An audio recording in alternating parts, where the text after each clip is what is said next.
Okay, we're calling our meeting to order. Welcome to our Board of Ed, our work session. And we ask everyone to please rise for the Pledge of Allegiance.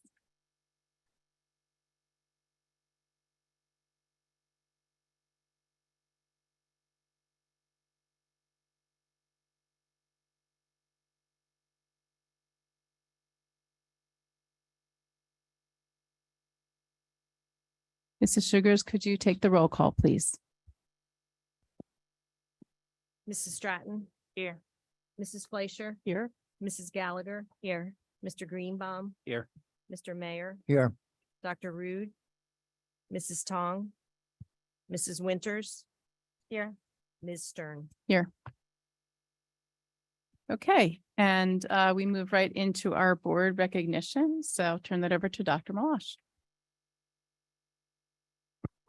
Thank you, Ms. Stern. I'm very excited. We have one very special board recognition this evening for one of our most recent state champions.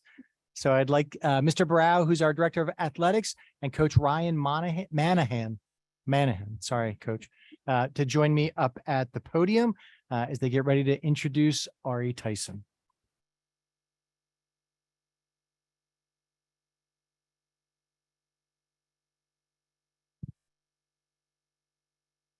So once again, about 4.5 years ago, the Board of Education made a decision to add women's wrestling to our athletic program. And during this short period of time, we've had a tremendous amount of success with that program, had multiple region champions, and also we've had 2 individual state champions as well as state place winners.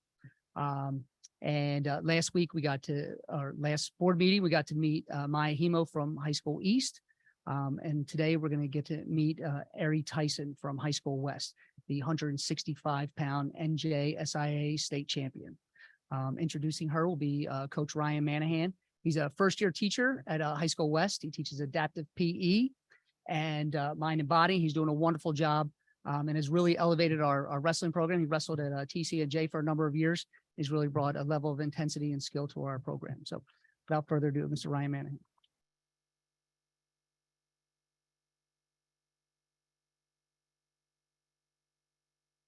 All right. So I wrote a little spiel about Ari. Okay. This is Ari if you have not met her before.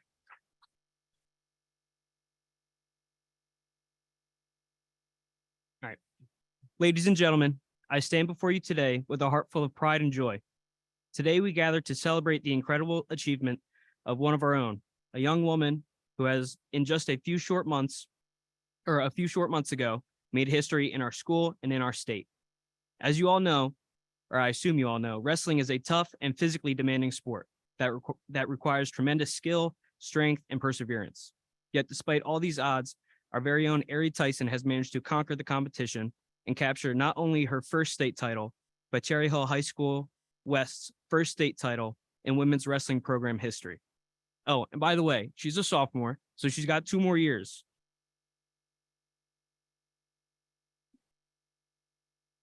This is no small feat. Winning a state title in wrestling requires not only physical prowess, but also mental toughness, strategic thinking, and an unwavering commitment to excellence. Ari Tyson has proven time and time again that she possesses all these qualities and more. But what is truly remarkable about Ari's victory is that she has shattered stereotypes and broken down barriers along the way. Wrestling, as we all know, has long been seen as a male-dominated sport, and female athletes have often been sidelined or underestimated. But Ari has shown that gender is no obstacle to success, that talent and hard work know no boundaries. So today, let us celebrate Ari's achievement, not only as a testament to her personal strength and resilience, but as a symbol of progress and inclusivity. Let us take inspiration from her example and strive to create a world where every individual, regardless of their gender or background, has the opportunity to pursue their dreams and reach their full potential. Ari, I think I can say for everyone that you have made us all proud. You have proven that anything is possible with dedication, discipline, and a little bit of daring. You are not just a state champion, but also a trailblazer and a role model for generations to come. Congratulations.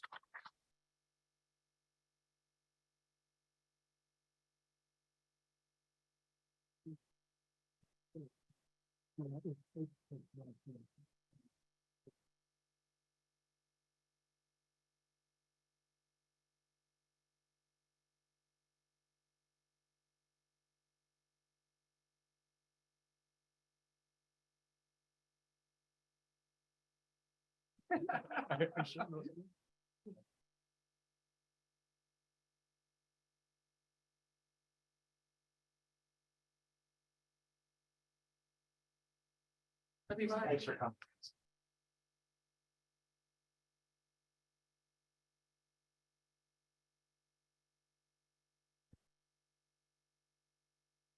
And in the spirit of recognitions, I would like to acknowledge two very important recognitions. We have Teacher Appreciation Weeks, months. I'm not sure the right, I think it extends. So just want to, on behalf of the Board of Ed, extend a very sincere sense of gratitude that we have towards our teachers who take care of these kids every single day in our schools. And also,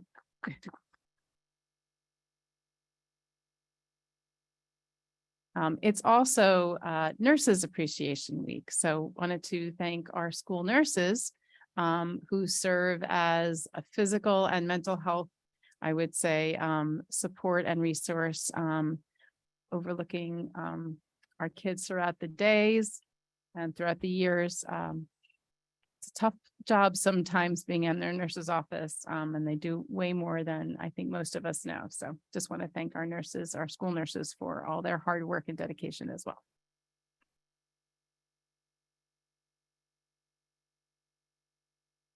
We will move on to our presentations, and I believe that we have none today. And we will move on to administrative reports, and I believe we also have none of those as well.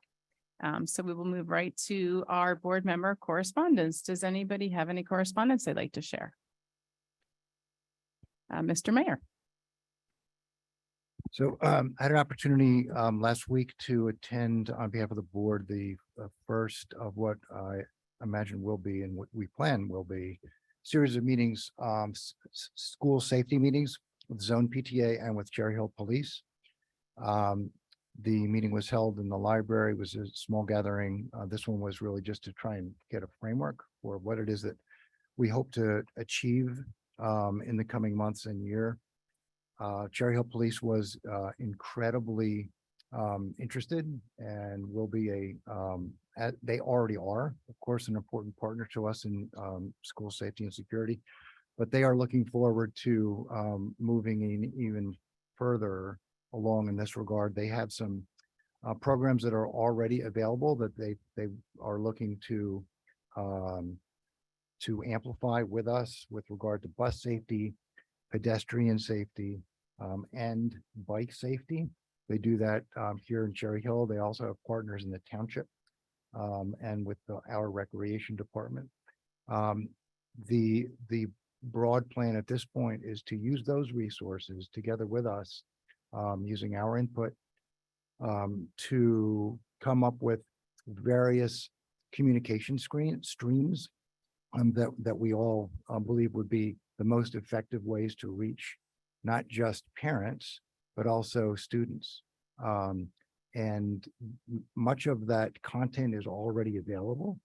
Cherry Hill Police already has it, but they are willing to take another look to see where certain things may be able to be enhanced, changed, different opportunities and different ways to get that information out. We talked about the possibility of adding a couple of items perhaps in parent genesis as well. And of course, these were just initial conversations. Everything is on the table. And the goal is obviously to do what we can as a district together with our partners, the Cherry Hill Police and the township, to increase safety awareness and, more importantly, safety behavior and habits around the schools, inside, outside, parking lots, coming into school, going out of school. So Cherry Hill is extremely interested. The police are very extremely interested in working with us in that regard. They've also looked forward to working with the township with regards to potentially, not just potentially, but obviously looking at bond projects or any other projects that we're doing that involve parking lots. And if there are opportunities to enhance or improve markings, crossing areas to increase safety and awareness there as well. They want to do that and do that in concert with both the township and with the district. We also talked a little bit about some of the other programs Cherry Hill Police is running in the schools. They just graduated last week, 280 students at Carusi through their in Project Lead, which is essentially an awareness of various law enforcement programs, drug awareness, and bullying. So they are going to expand that to all of the middle schools. They look to do that next year.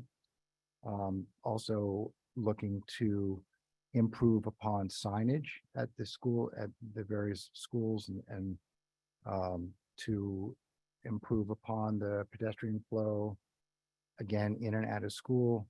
Also consider different options for improving the drop-offs and the pickups at the schools. We have, 19 different schools and 19 different ways of getting the students in and out, and there are a lot of drivers. Some of the schools in particular are primarily driven to school. Rosa is one that comes to mind. Cherry Hill is well aware of that, and they know that the design of the school, design of the roads isn't always optimal for complete safety. But that doesn't mean that there aren't things that they think they can look at to improve that with us as partners in communicating. So the bottom line is great first meeting. They definitely want to move forward with us. And Zone PTA also is going to be a particularly important partner because they're more of a grassroots opportunities to connect with students and with parents at the various schools.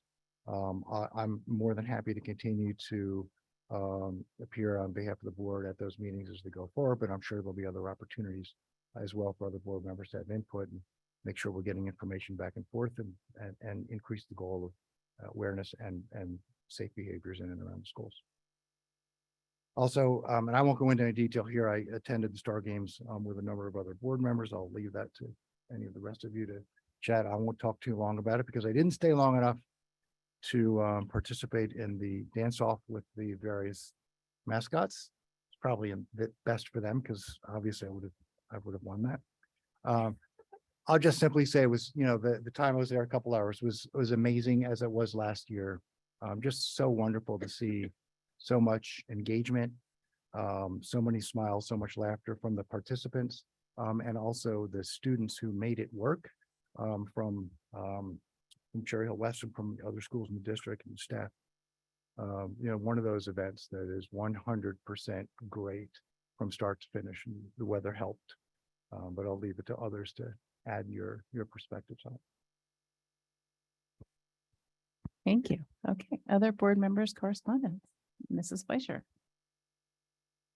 I only have the one thing is that I also actually was at the Star Games too, as Mr. Mayor and a few of our other board members. What I wanted to point out is when speaking with some people from East, it was East's first year actually being involved with it, volunteers and also students. So it was wonderful to have our entire district part of the Star Games because it was so inspiring. And I want to thank Miss Mallory and Miss Wethington for all your help and all the teachers. It was so great to see teachers from every school there and their enthusiasm and help with all the kids and all the educational assistants that I saw helping everyone out. And it was a wonderful day. Thanks. Mrs. Elmore Stratton, I think I saw your hand pop up. Yes, so I was able to attend the East Baseball Field dedication evening with a few other folks from the board as well as from the township, and the students actually had the ceremony right before a home game, so that was really cool. And it was just nice to finally get to see all the fruits of all the work that was poured into that field. And I know our athletic director was super excited. He told me about every inch of it. So I was like, that's hot. Okay, so I went to that. Also had an opportunity to go to obviously the diversity job fair. I'll report about it a little bit during HR, but that also occurred at West. And I just want to thank all of the principals that and principals, support staff, even some heads of departments here in the Lewis building that were at the diversity job fair, really trying to get the word out and grab some great folks to work for us. So I just appreciate them taking that extra time, because I know that towards the end of the year, those nights are long. So I appreciate that. Also participated in, I just had it up here, but I believe it was at the Sharp School. They had a science day. I want to try to Science Matters Day. And it was at Stockton. I'm sorry. I get my S's messed up. I'm in between both schools. Okay.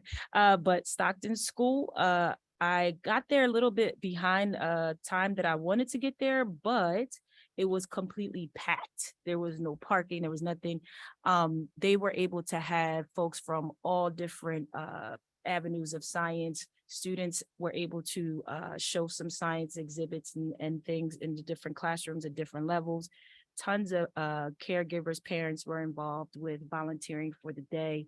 And it was really, really nice to see a whole school take on something as a theme for every single grade level. So kudos to Stockton for having that science evening. And then finally, was able to go to our May meeting for Camden County Educational Services Coalition. Okay, y'all know what I mean. Commission. Okay. So of course I sit on that, and right now there's not big news there happening besides they'll be having a board reorg. So some of us will move around in the next month or two. Also time for superintendent evaluations for that superintendent there. But other than that, nothing really jumped out from that meeting. However, I will continue to represent for us. And I think that's it. Thank you. A lot of events. Mrs. Winters. It's that time of year, everything's happening. I got to go to the Kingston Family and Traditions Night, which was April 27th, and it was another packed event. I had a similar experience to you, nowhere to park. I got into Kingston and I was really delighted to see how many families were out. And I walked in and I said, oh, cool, the whole cafeteria is packed. And then it went down the hall and then it went around the corner. There were so many different traditions and cultures represented there. And everybody was just really joyful and expressing what was special about their culture. I have never eaten so much food in my entire life, and it was all wonderful and delicious. I did also see Mr. Murtha, who's a music teacher at Rosa, was there with some instruments for the students to try out and play international instruments, which was really neat and fun for them. So it was a really wonderful night at Kingston, and I enjoyed being a part of it. And then Ms. Stern and I went to the Kingston Parents Night Out together, which was fundraiser and bag bingo and raffle baskets and 50-50 and all kinds of fun things in support of the Kingston PTX.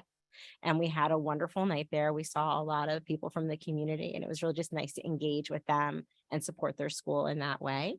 And then last night and today, I was able to attend the virtual preschool open house for Malberg. Dr. Mahan and Ms. Edwards, who's the principal of Malberg, presented to the community. And I was really excited to hear all the future preschool parents ask all their questions and get really excited for full day pre-K coming in the fall, coming soon to a building near you. I think that's it. Thank you. Okay, other board member correspondence? Mr. Graham, did you? No? Okay, checking in. Okay, and Yep, I'll share some of the things I attended during the strategic planning report. Thank you. gotcha. Okay, thanks. So I have a few activities I attended. I realized on April 27th, I think 5 of us ended up going to events because it was a busy day with a lot going on. So I got to go to the Sharp School International Night on the 27th. And it was I would say kind of a similar, I think similar experience to you, Mrs. Winters. It was a packed event. I mean, I haven't been around that many younger kids in a long time, all in a small space. Lots of just activities. It was really so exciting. I mean, we talk a lot about families from all over living in Cherry Hill being a place of tremendous cultural diversity and country diversity, country of origin diversity. But you really saw it in the school, just with the families and the kids and the different cultures and countries. It was, I mean, it was fantastic. And it was performances and activities and games and food. I did eat a piece of baklava. I just could not resist. Really, really neat stuff. And I was a fundraiser night. They had all kinds of raffle baskets. It just was a great night. And I'm sure all those kids all went home really tired, and so did the parents. So I was very impressed. It felt a lot like what I remember the school that my kids went to, their school, like the day of the school fair is just really busy, a lot of people involved, so much energy. So, and then on, I also got a chance to go to Star Games. So it was a theme.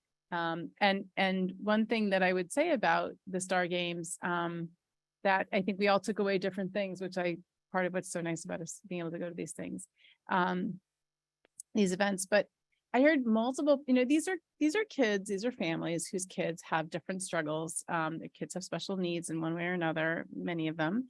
And besides the fact that there's also a lot of our teens come and help out from the school, and they're part of it, which engages them, which is also really neat.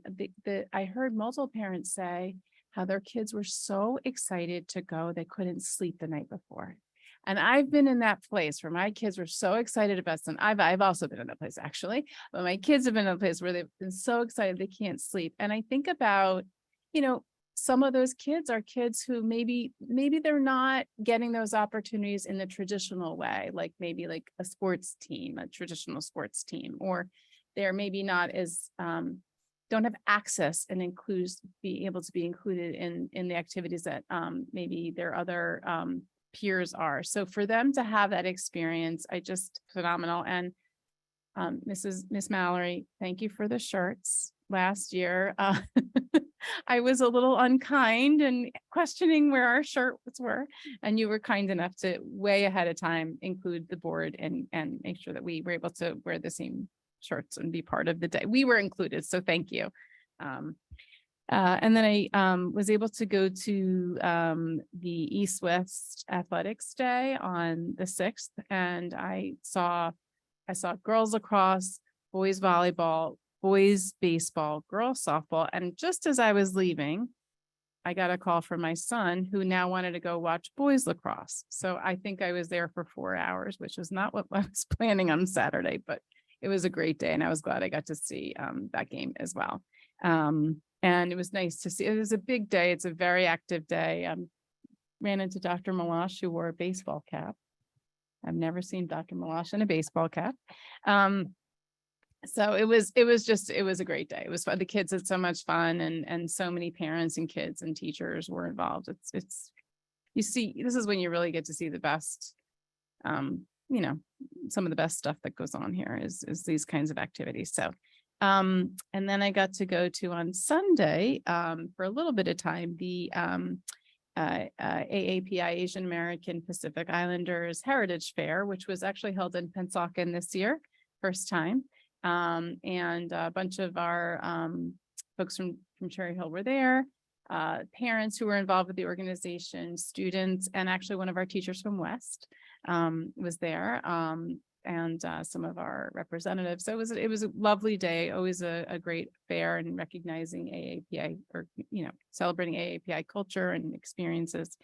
And then last night, I again joined Dr. Malash and Dr. Perry at the Best of Class, which was held at Camden County College. And this is different awards for seniors from all over Camden County schools, both private and public schools. And there were awards for Cherry Hill High School West and Cherry Hill High School East students in every category: leadership, performing arts, community service, most improved student, most courageous student, school spirit, best overall student. So to see the kids that we, including our very own Liz Reyes, who's not here tonight, but she was one of the students who was received an award. It's just, again, it's the time of year where you get to see all these all the hard work of our students, the staff, and the support that our kids get in their schools. To see all that, shine and the culmination of that it's nice. So sometimes in the middle of February during a difficult HIB hearing, you have to think about these days because they make you feel a little bit brighter about things. So, okay, so I think I was the last one with correspondence. So we will now move on to our first public comment period. There will be 2 opportunities for public comment this evening. The first public comment session is for board action items only, items 23 through 26. There will be another public comment section for other school-related topics at the end of the meeting. If you are a student in the district, you may comment on any agenda item during the first public comment period. Please identify yourself as a student. If you are online, that would be just putting an S next to your name. If you would like to speak now, please identify the agenda item and clearly state your name and municipality. We will alternate between speakers here in the room and those who are online. Each speaker will be given a maximum of 3 minutes to speak. The timer on the screen will indicate the time that you have left. Time remaining. Public comment is an opportunity for members of the community to comment on matters relevant to the operations of Cherry Hill Public School District or within the authority of the Cherry Hill Board of Education. The board welcomes diverse opinions on relevant matters. Under established federal law governing reasonable restrictions on speech in public forums, statements which demean individual community members or groups or which are irrelevant to the operations of the school district or repetitious will not be permitted. Community members who would like to present information not relevant to the school district are always welcome to communicate directly to the district superintendent, board president, and all board members via email or other alternative means. Okay. We will start in the room. If there is anyone who would like to speak, please approach the podium. And please state your name and municipality and the action item you are speaking on. Rick Short, Cherry Hill. Action item 24.2, 24.4, 24.5, 24.6.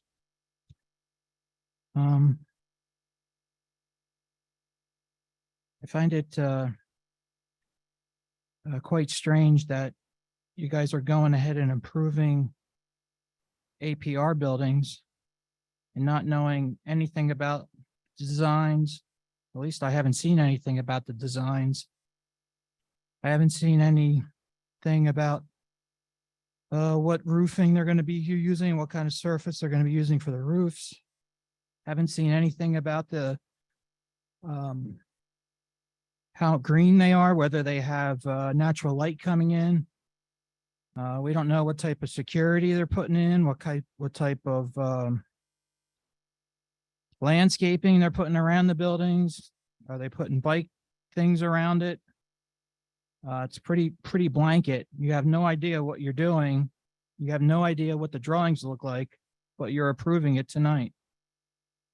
Under 24.5, you're approving all these expansion rooms and everything, and you have no idea how many rooms there are. You have no idea of the designs of the rooms.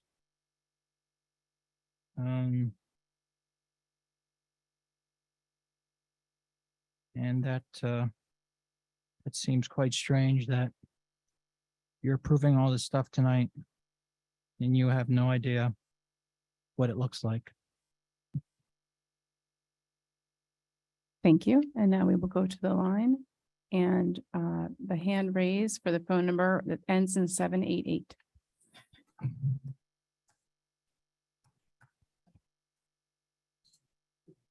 My name is Jeff Podowitz, and I live in Cherry Hill, New Jersey. Items number 24.3, 24.4, 24.5. These are 3 construction projects plans for early childhood center preschool expansion being submitted to the New Jersey Department of Education for ROD grants.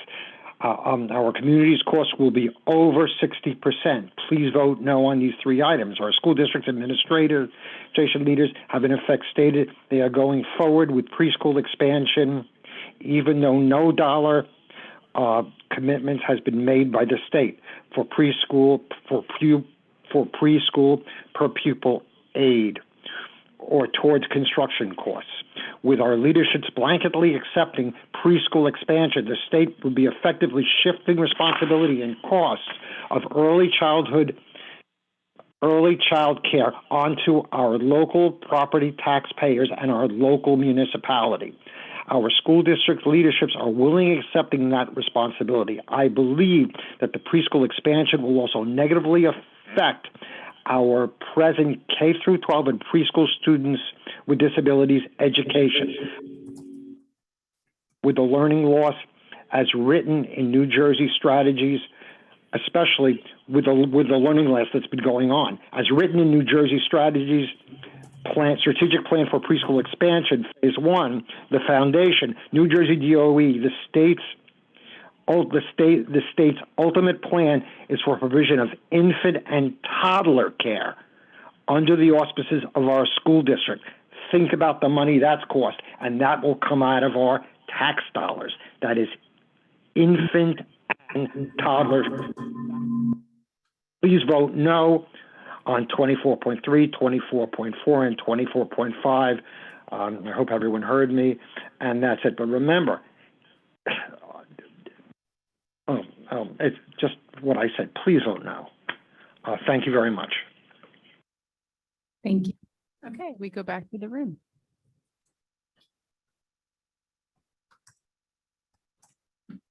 Yoni Harris, Cherry Hill. For 26. I do, 26.4, sorry about that. The expansion for Kilmer, just as soon as possible, let the parents know if that goes through, and hopefully it does. From the state side of it, just what that impact is going to be on the students. I also know playgrounds are coming as part of the bond work. What's going to move around, what's the campus going to look like for that, as a parent who's going to be there for a really long time. Also on the Kilmer note, which I think is 26.2, but I could have gotten the number wrong, the appointment. Very excited, hopefully for the last time for a while to be coming up here for that. Very excited, got a chance to read more about the new principal, and it's really exciting. We talk about lifelong learning, but it's really cool for our learners to get to have a principal who literally is a lifelong learner. So for kids, especially for the preschool, to hopefully be coming there as well, to have somebody who's just so committed to learning and that always journeying and always being a student is huge. Also on the transfer one, or whatever they're calling for Dr. Burns, I had Dr. Burns the year he was an administrative intern at Cherry Hill East, to age myself a little bit, and to see him start from that journey when I was a student, and knowing how much he cares about the students and everything as a fellow along with this district. It's really exciting when one of us gets to move up and lead, and hopefully he'll still be around. At least one of my children go through West. And so I'm really excited for that to happen. I'm excited for Dr. Morton to get to go back to his other day job, and be able to support and have a vision for that as well. And thanks.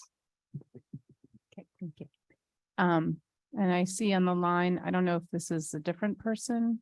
The phone number is 891. There's a hand up for that number.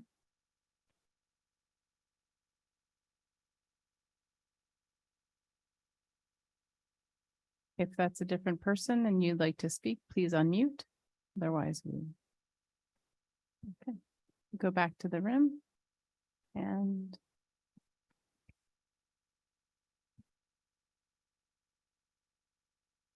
Alani Harris, Cherry Hill. 26.4, thank you for taking a look at the school calendars for future years and changing dates as necessary. And when things are on the agenda, if they could say the right school names, because there's a bunch of things that say Barkley instead of Malberg. Thank you. okay. Nobody else on the line and nobody else in the room. So I'm going to close public comment. Okay, and now we move on to our board work session. And today we have our second in a year. We do this twice a year, our organization agenda. And I'm going to turn this over to Mrs. Sugars. Could you kindly review the organization agenda? Yes, as Ms. Stern mentioned, this is something that we do. We do a smaller reorg when we swear in our board members in January, and a larger reorg as we prepare for the upcoming school year. When elections were held in April, this sort of followed suit with that. We would swear in board members at this meeting in May and appoint our appointments for next year. So some of these appointments are people within the district. Some of these are appointments of our professionals. Some of these are to allow us to conduct business primarily in the business office, such as, the payment of bills or the transfer of funds. And then after we get through the first section, which is section 12, which is all the appointments, then we have some other policies that we're approving for the year, district policies, policies of NJSIAA. We have some educational contracts that we'll be approving with both the Camden County Ed Services Commission and the Burlington County Special Services District. And then some practical things like approval of our bank accounts and who are the bank signatories, and also our tax receipt schedule, which we share with the township each year, so that we're all on the same page as to when we're going to be receiving our tax payments. So I just wanted to make sure, see if there's any questions from the board concerning those appointments. Mrs. Sugars, I just have a quick clarification question, which I apologize for not asking earlier. Normally I like to ask them ahead of time, just to clarify, but Burlington County on 14.2. So just we contract with them for services as well. We do. Okay, yeah. I don't know why I didn't call that, so I just wanted to clarify that. Thank you.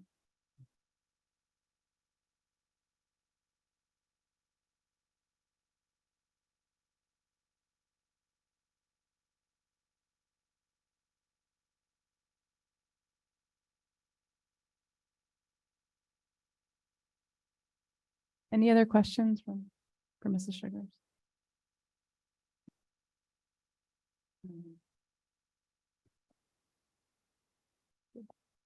Very good, thank you. So we vote at the end during the. We will actually vote on these at the next meeting. meeting, just Just on the re- agenda just so review. that the board members Review. can see what we'll be voting on. Thank you. Okay. And now we move on to our committee reports. So we will go to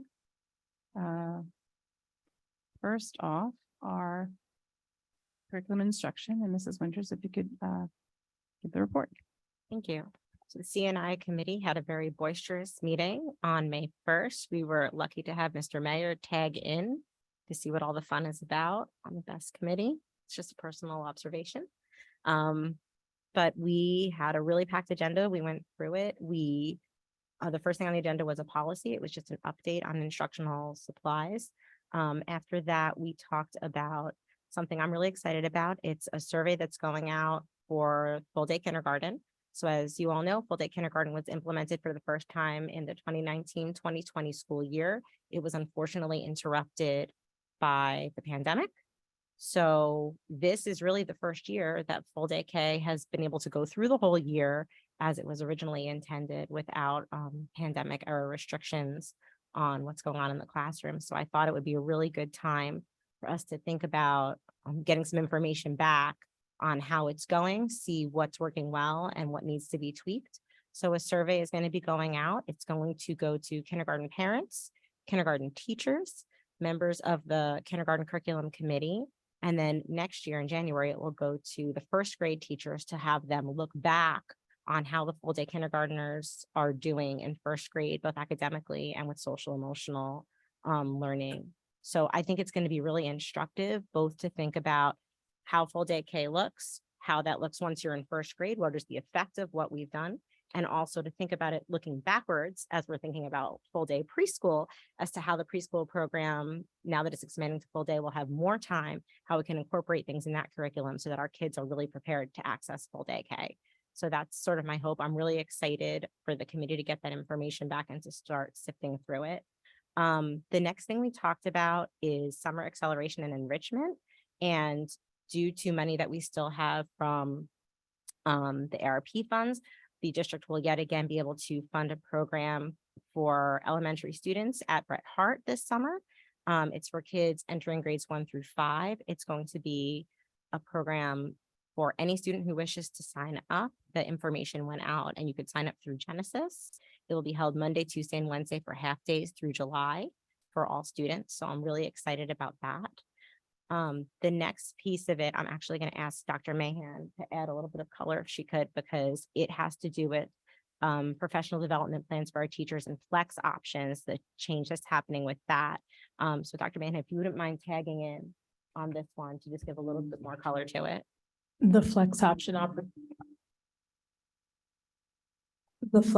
opportunities for 2023-24 are changing. We are looking to provide the opportunities by out-of-district providers who will hit a variety of topic areas, including affirmative action, restorative practices,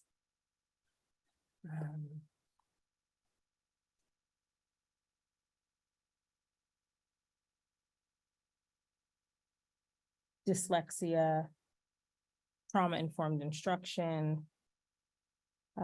We have decided that cultural proficiency, restorative practices, affirmative action, HIB, and LGBTQ+ will be mandatory sessions for all staff members, and then the remaining sessions staff will be able to self-select into. Thank you for that so much. I know I wrote that down, that list somewhere, but I didn't have it right in front of me. So thank you for being able to do that. I'm really excited about it. I think it's going to bring some consistency to our professional development throughout the schools, and it has some things identified that I think we all think are things that need to be targeted. My understanding is that the teachers union is in support of this change. Another thing we talked about, which I'm really also excited about, is the implementation of Eureka Math Squared at the elementary schools. We currently have Eureka Math at the elementary level. Eureka Math Squared is a newer version of that program. It's an update, which goes back and takes into account some of the feedback Eureka Math got from teachers both in Cherry Hill and around the country about some of the things they were struggling with the original Eureka program, and addresses some of those concerns. My understanding is that Eureka Math Squared is easier to access for certain kinds of learners, especially learners who maybe have trouble with reading, because the original Eureka program was very reading heavy, and sometimes that was a struggle for kids to really understand what was going on. So a bunch of changes are being made. We are going to have professional development for the teachers throughout the district. I understand it's being piloted in several elementary schools this year, and then will be rolled out in the rest of the elementary schools in following years. So that, I think, is going to be an improvement for our kids to access the math curriculum, and I'm looking forward to seeing how that works. We also got 2 additional books at the secondary level that Dr. Rude and Mr. Mayer are diligently reading and reviewing for us. Mr. Mayer was so excited to take the book. I was not as excited for him to have it because I wanted it, but hopefully he's passing it along soon. And finally, we got a report from Dr. Morton on theatrical performances at West. They will be A Christmas Story and The Sound of Music for next year. And I think that's it. Do any committee members have anything they wish to add? It was a really packed committee meeting, but it was a fun committee meeting. Mr. Mayor. So, well, thank you for allowing me to join. Yes, it was a good meeting. A lot of energy, which was great. Although I thought particularly the discussion on Eureka Math Squared was very light. It was great. I know how much many parents sort of struggle, and kids have struggled with the effectiveness of Eureka Math. Worked for some, not for many. It really sounded like they have taken some great strides in improving the product, and it'll be great to see how well that's incorporated here. I thought the idea of piloting it with a few schools was exactly right. So that sounded like exactly the right thing to do. As far as the book, yes, I was excited, and yes, I have it, and yes, I will read it very quickly and pass it along. Life has happened in the last 2 weeks, and sitting down to read is not part of the happened yet, but it will. Anyone else from CNI want to chime in? I just wanted to emphasize, because I don't think I did with the Eureka. One thing I'm excited about is the professional development for the teachers as we roll the new Eureka Squared program out. It's going to be tailored specifically towards Cherry Hill and some of the things our teachers were most concerned about. So I'm hoping it's going to be a much more effective process for them in understanding the new curriculum. And I'm hoping that the new elementary math coaches that are being put into place will also be a vital part of rolling out Eureka Math Squared at the elementary level, as well as the new K-5 math supervisor. So those are all tangible puzzle pieces that CNI has been trying to put together. And I want to thank the members of the committee for working really hard on this to try to improve, constantly improve what's already being improved in the district and move forward together. Anybody else? All right, that's CNI. Okay, thank you.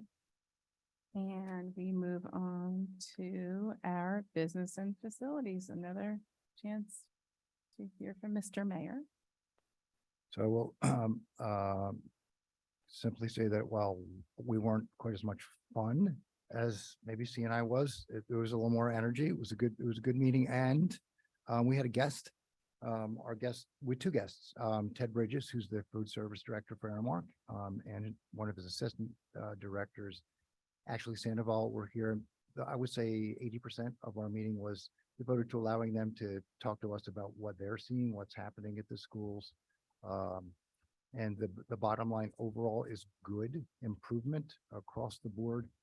As you'll recall, last year, things were still much more challenging with regard to supply chain, with regard to staffing, with regard, really they were having a lot of difficulty, and I think we should be and were at the time, thankful for how well they at least tried to work through that with us.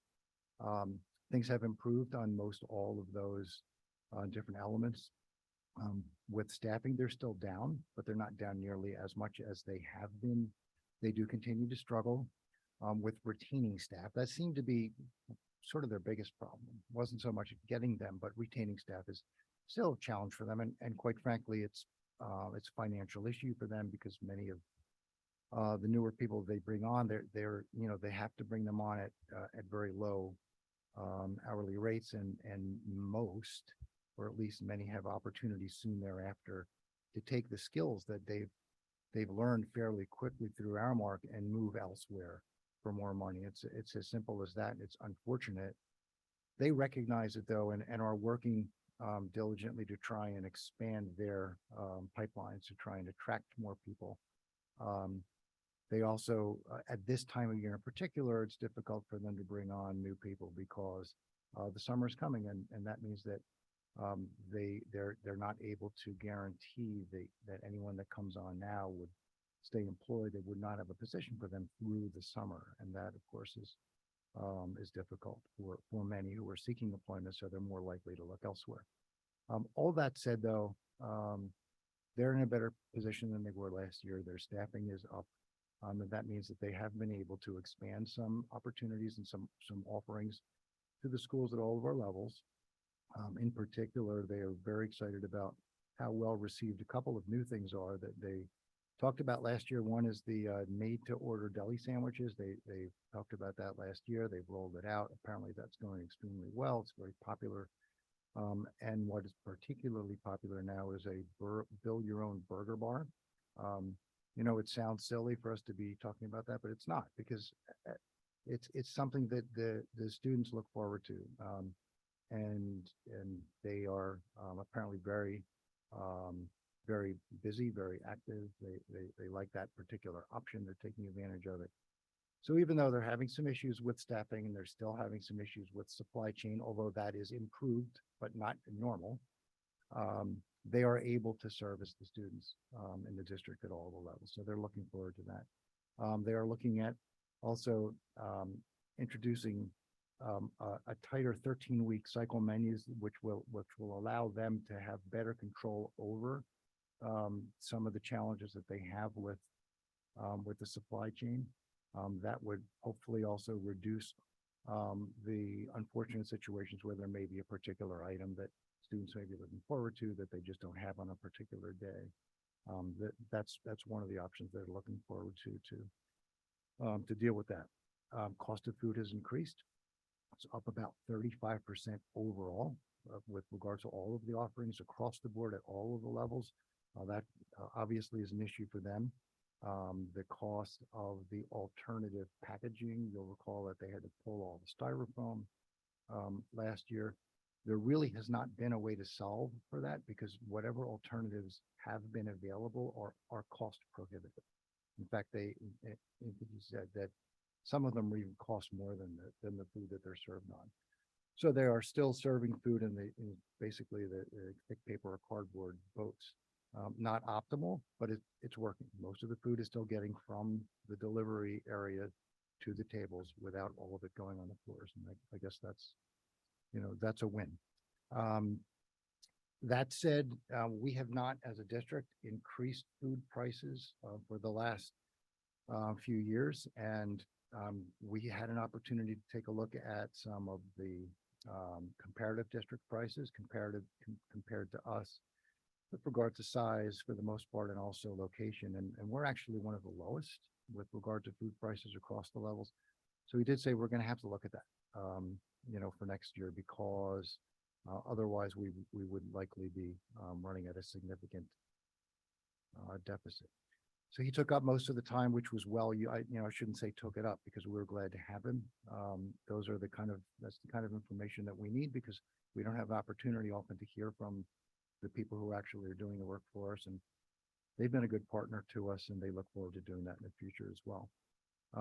Lastly, we touched briefly on a few policies that one of them we have talked about before with regard to the requirement of new board member training. It used to be within the first 12 months after being sworn in. That is now the first 90 days after being sworn in, and some policies with regards to the manner in which federal and state audits will be taking place in order to assure that grant funds and other funds that the district receives are properly audited, accounted for, and we're not receiving duplicate grants for state assistance or federal assistance for the same project. Aside from that, we touched very briefly on the reorg agenda that Mrs. Sugars just went through with us. And that was a wrap from BNF. Any other BNF members wish to add anything, Mrs. Sugars, to add any detail or color to any of that information? Sure. One thing that I didn't put in the minutes that I did mention to the committee was that we had approved our ROD grant applications at the last board meeting, which was just the regular ROD grants, the $350 million pot of money, not the preschool. And I was informed by Mr. Garrison that there was 1,568 applications submitted to the state. So that is interesting and will probably affect our timelines for approval. Also, it leads me to believe it will affect our timelines for approval for preschool as well, because they have not many staff members and obviously lots of applications that they need to go through. So just wanted to share that. And then also, I had added to the agenda meal prices, an increase in meal prices. The reason I had added it to the agenda was because we can't complete our renewal paperwork with the state until we establish what our meal prices are going to be. So I just wanted to get some feedback tonight from the board. It's under item 18.11. If there's any concerns, it's a bit of an increase. As Mr. Mayor mentioned, we have not increased our meal prices essentially since 2018-19. We made a small increase between 18-19 and 19-20. In 2021 and 21-22, meals were free. And so we held those prices in 22-23 because we, were concerned about coming off of the pandemic. But given some of the challenges that we are facing that we spoke about with Mr. Bridges at the meeting, he had recommended a quarter increase, and we felt that it was important to implement an increase. If we don't do some type of an increase, the program right now is predicted to operate at a deficit. And so, again, as Mr. Mayor said, when we compared ourselves to some local districts, we were on the lower side. We had mentioned during the meeting that we had a document that the state uses. It's called the PLE tool, which we went back. They actually issued it in between the last time we had our meeting and now. And I came back at recommending a 3.56 increase. We didn't want to go that high, so we're recommending a 3.25 increase for lunches, or 25-cent increase for lunches. It'll be $3.25 at the elementary and middle level, $3.35 at the high school level. We would be increasing adult meal prices 50 cents, milk prices 25 cents, And then elementary breakfast, 10 cents, middle school breakfast, 10 cents, and high school breakfast, 10 cents. So those are the recommendations. I just wanted, since we're not voting on it tonight, we'll be voting on it at the next meeting. If there's any concerns or questions or thoughts about that, I thought we could discuss it now. Yes. Mr. Greenbaum. So this is, I want to go back to the ROD grants. You talked about the high number of applicants might affect some of our timelines. Do you anticipate that impacting the amount that might be awarded as well? It may. I think it's going to depend on, we have to assume that some of those 1,500 applications are not valid applications and that they'll go through some of those quickly. The law calls for a 90-day review period. There is no way they're going to get through all of those in 90 days. I think they may have 3 or 4 staff members up there. It may, we'll have to see, how many are actually awarded. How many of the grants are actually awarded? And is 1,500 significantly higher than what was expected? I assume so. They seemed pretty shocked. So the interesting piece with the ROD grant applications is the fact that you cannot use bond referendum money. You have to use capital reserve money. So, we were speculating, do people have the capital reserve dollars needed to fund their local share? And so we had thought that may limit the number of applications, but apparently not. Thank you. Mrs. Winters.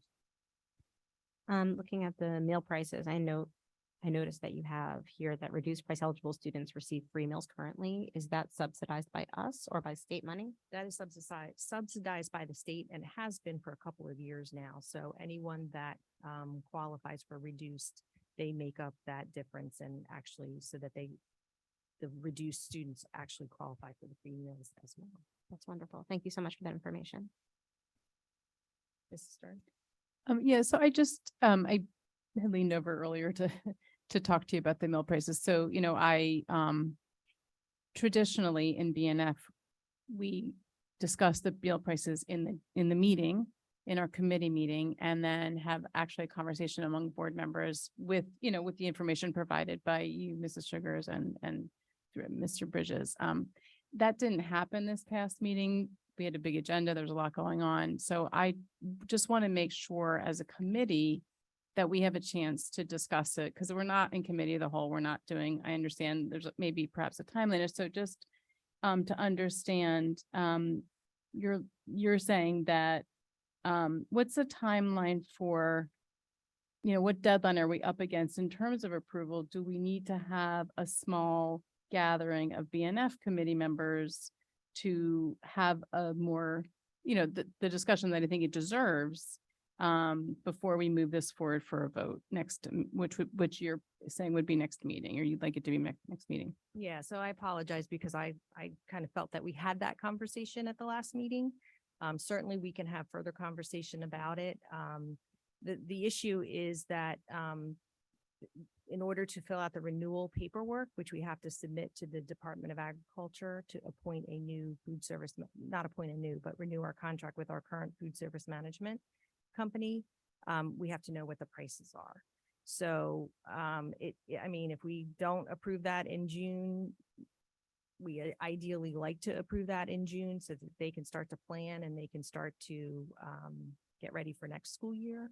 If we don't approve that in June, it's not the end of the world. We just like to have it wrapped up and ready to go before the start of the new school year.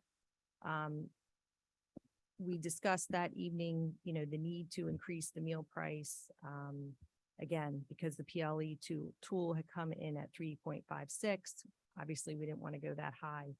Mr. Bridges had recommended a quarter increase, and so that's sort of where we landed with the meal increases, but we can certainly have more conversation about it if that's warranted. Thanks. Yeah, that's helpful. I think if we bring it back to committee in June, then we can vote on it in June as well. We could still vote on it in June, right? We certainly could. I thought it would be beneficial to get some feedback tonight from the board to see, if there was any concerns with proposed meal prices. So Mr. Mayor, I don't know if as chair, what your thoughts are in terms of timeline of having the discussion amongst the committee, if we wanted my thought was we could certainly add an extra meeting in the next few weeks, or we could wait till June. I don't know what your thoughts are. Well, I think certainly it's something we should discuss in committee. And it can either be one of the top agenda items next time we meet as a committee, or if there is agreement among committee members, and we can pull that here today to put together an additional meeting, and it can be a short one, single agenda item to address it before June, in order to give Mrs. Sugars the comfort that that she would prefer to have in timing with regard to the reappointment of our food services manager. I'm certainly happy to do that. Since the microphone is open now, I might as well do that. Well, first of all, if you have a question or comment, why don't you throw that up first? This question, for Ms. Sugars, how much did you say that we would be like in the red if we don't do the increase? So we filled out the paperwork initially with the original prices, and it came in at about a $45,000 deficit. Okay. And then when we did when we budgeted for it, did we budget with these prices in or the old ones? So we don't budget for this. Food service is separate from the budget. So it's not a matter of budgeting for it. It's just a matter of food service is sort of treated like a business as opposed to the other facets of the operation. So it's just a matter of Covering the cost. yeah, renewing, if we submit our renewal paperwork showing a deficit, we're going to get questioned from the state as to why we're at a deficit, particularly if we're so far below the PLE tool recommendation. And in the past years for 2018, 19, those were the things that the tool recommended to stay at, or We're actually lower. oh, okay. Just trying to get a sense of what the habits that we had. I appreciate that our district does have a tone of making sure we keep costs as low as possible for families and for our students specifically. So I just wanted to get some background on that, to make sure that I don't want the tone to be set that we are just continually incurring hardship and don't care about it. You know what I mean? This is just another part of us being fiscally responsible, but I would definitely, Mr. Mayor, Ms. Sugars, lean toward whatever the committee discusses and what you guys come out of that as your recommendation. I would love to hear that, but I totally get that this is something that you need to make sure that we're not late on anything and get our ducks in a row, but yeah, I think I made my point. Any other BNF committee members? Anyone else have any questions? Not a BNF committee member, but a past BNF committee member.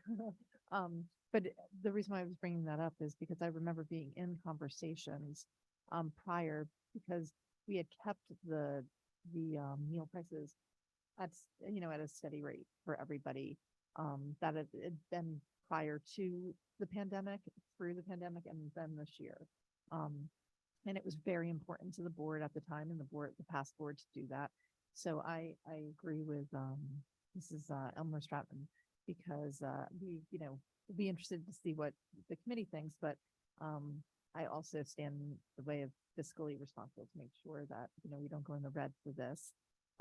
We truly appreciate any hardships that the families have, and but hopefully just this little bit can just make us to equal it out. So I will defer to what the committee says, but that's sort of my views too. Thank you. Mrs. Gallagher. Since I'm on the committee, I'll chime in. So actually, I'll say that it was actually a really fascinating conversation talking about food service, but this was the recommendation of I'm sorry, oh my gosh, what was his name? Was it Tom? Ted, sorry, Ted.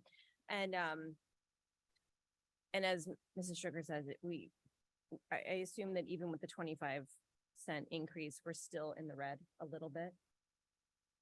I think we'll be okay with the Okay. 25 cents. I think we'll the- probably break even. Okay, I think the one thing, and you kind of hit on it, Mrs. Sugars, but if we're too far in the red, the state does step in. And I think that that's the one thing we really need to make sure that that does not happen, because that has a lot of negative implications if that happens. So, I think just to be able to kind of like meet our costs and, standards at which, food service and the students are now used to, and just as a side note, my second grader came and she left and said, excuse me, a burger bar?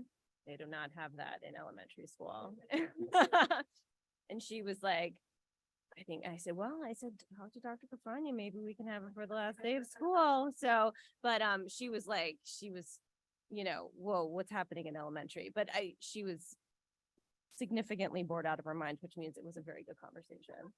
So, but yeah, so I think the 25% increase is good for, as I said, oh, I'm sorry, what did I say? 25%? Okay, 25 cent, correct. 20 a quarter increase is what was recommended. And I think it does what it needs to do in order to kind of keep the standards at where they are. Elmore Stratton. Just wanted to point out that we are taking recommendations from experts.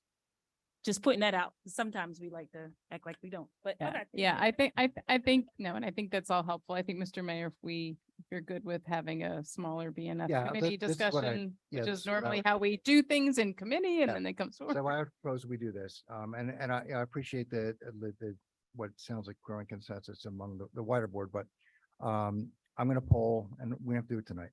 I'll reach out, and if we can get the committee members together for a quicker meeting before next month, if that works, then we have the opportunity also in timing to do it appropriately in order that it's properly advertised, then we will do that.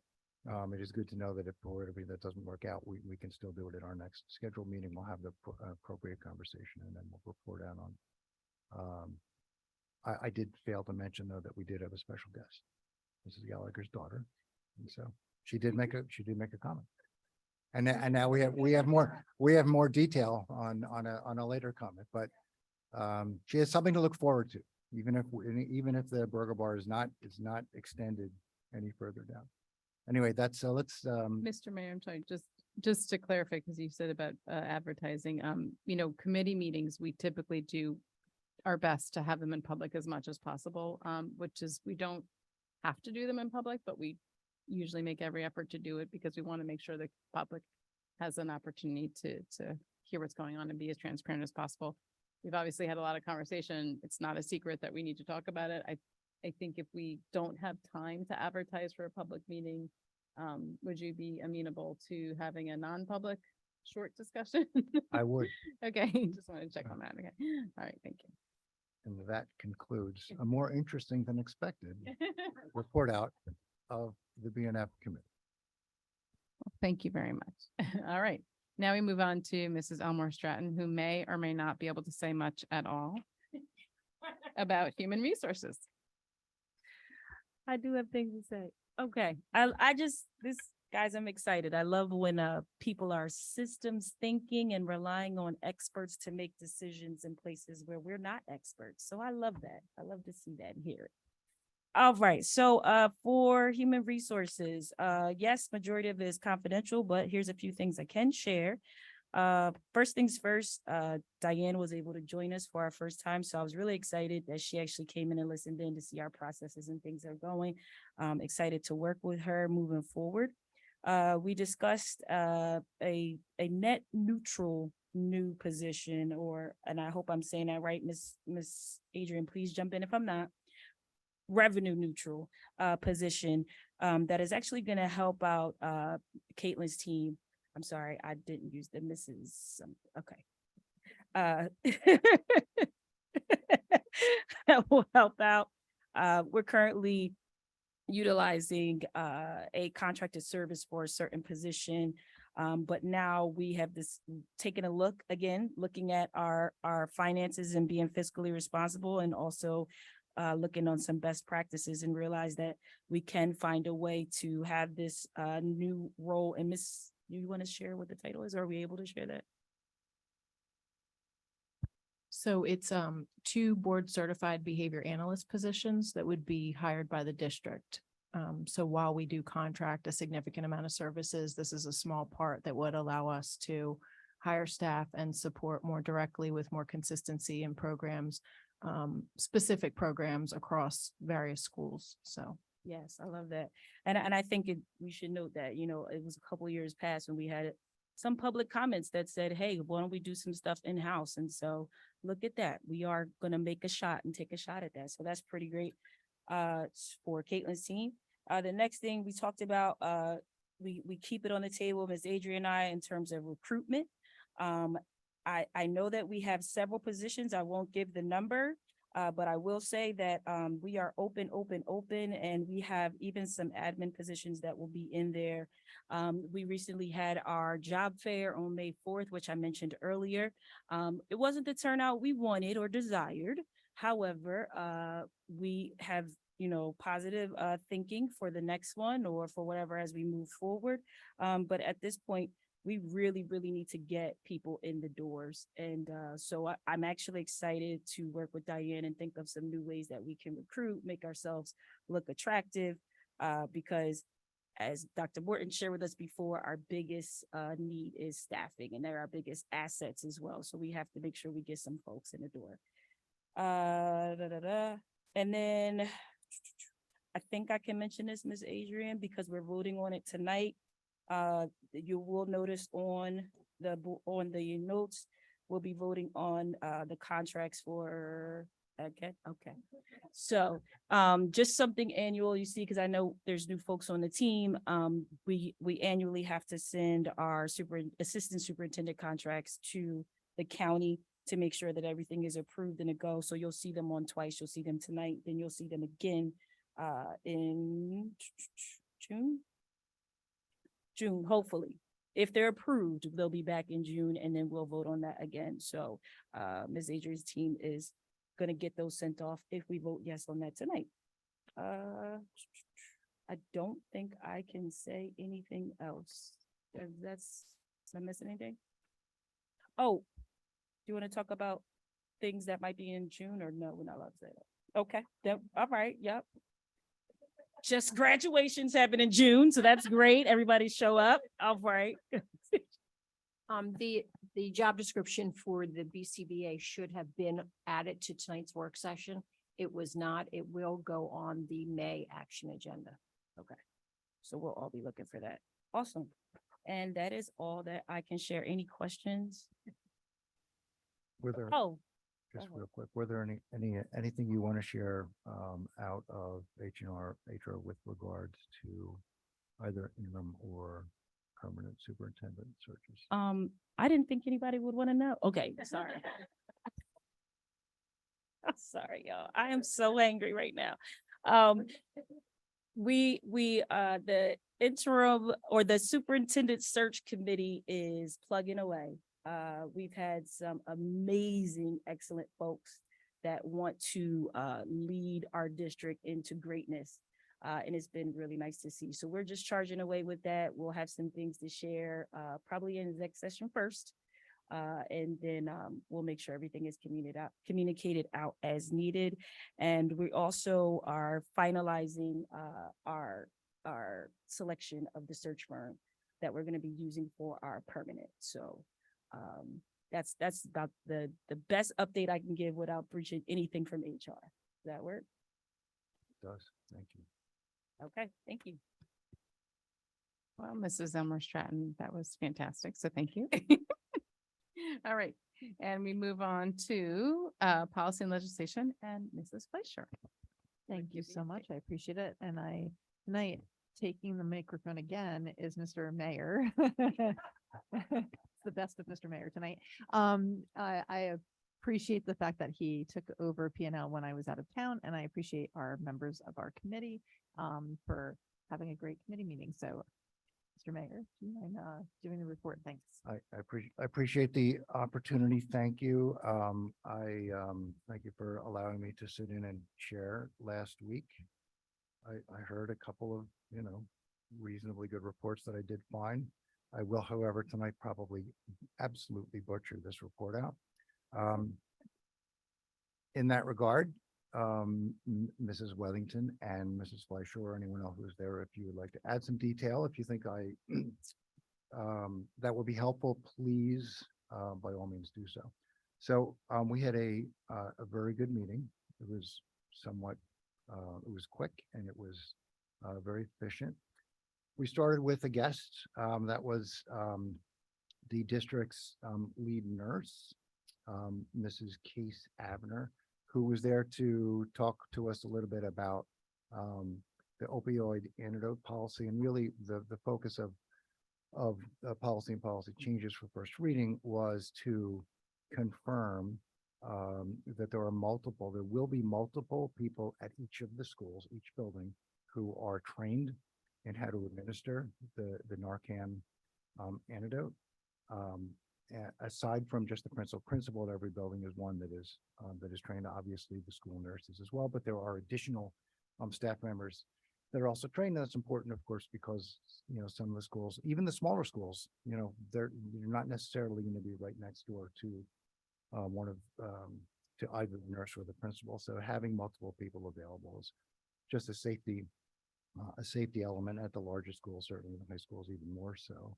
One thing that we did discuss and is going to be addressed in procedure is just to ensure also that while we know and the schools know that there will be multiple people at each building who are trained to administer them, that there will be also a system in place each day to assure that those multiple individuals will actually be physically present at the school at the same time. And in the event that there are multiple absences for sicknesses or otherwise, we just want to make sure that that in practice that there will always be plenty of people available who've been trained that can administer the antidote, if it's needed.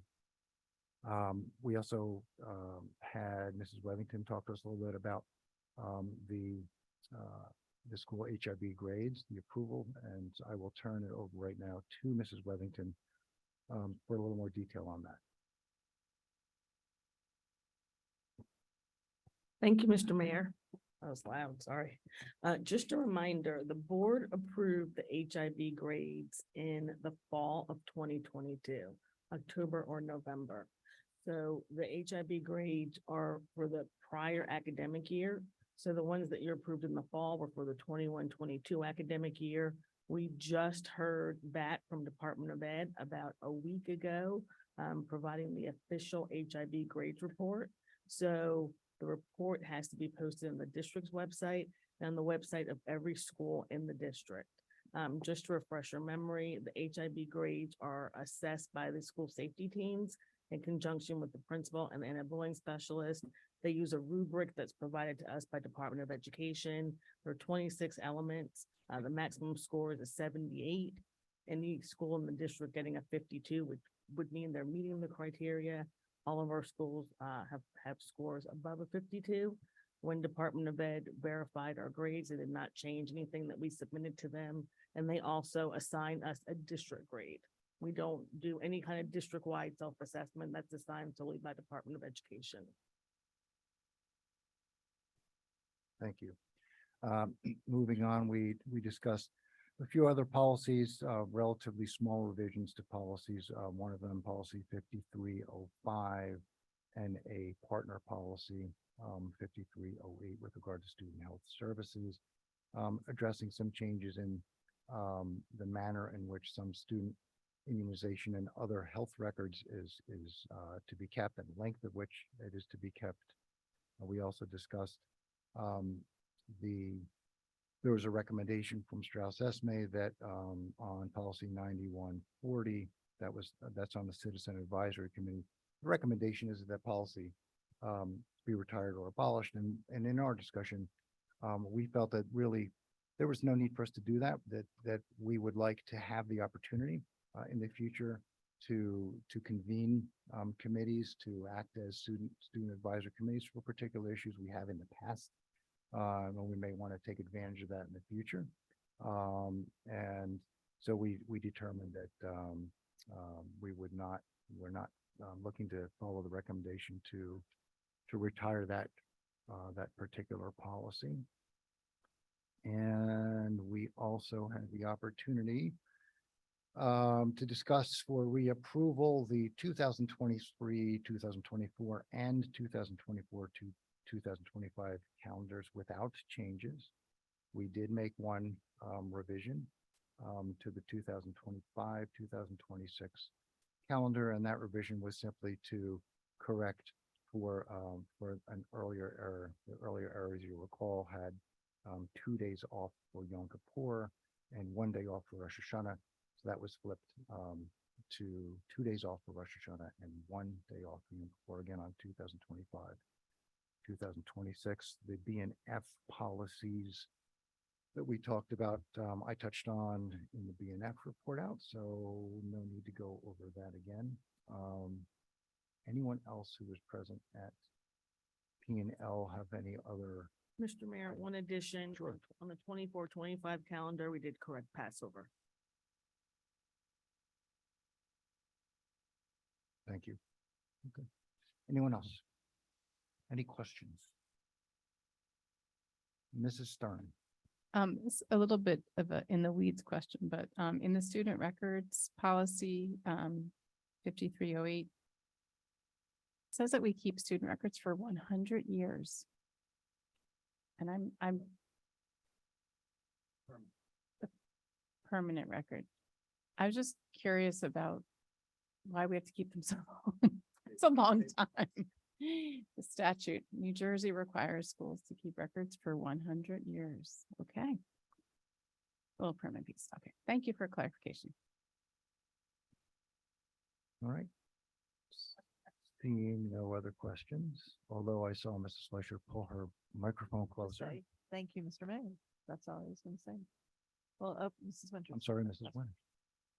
Just wanted to say that under 20.3 field trips, I want to give a shout out to Rosa Middle School because National History Day is on there, which is the national championships for NHD, which will take place at University of Maryland. I was at the state championship on Saturday and I watched 4 Rosa teams will advance to nationals plus 2 alternates, which is huge for us. So I just wanted to give a shout out to the Rosa kids who worked so very, very hard to make it past states to nationals yet again this year. I believe I heard it's the 17th year that Rosa has made it to national championships.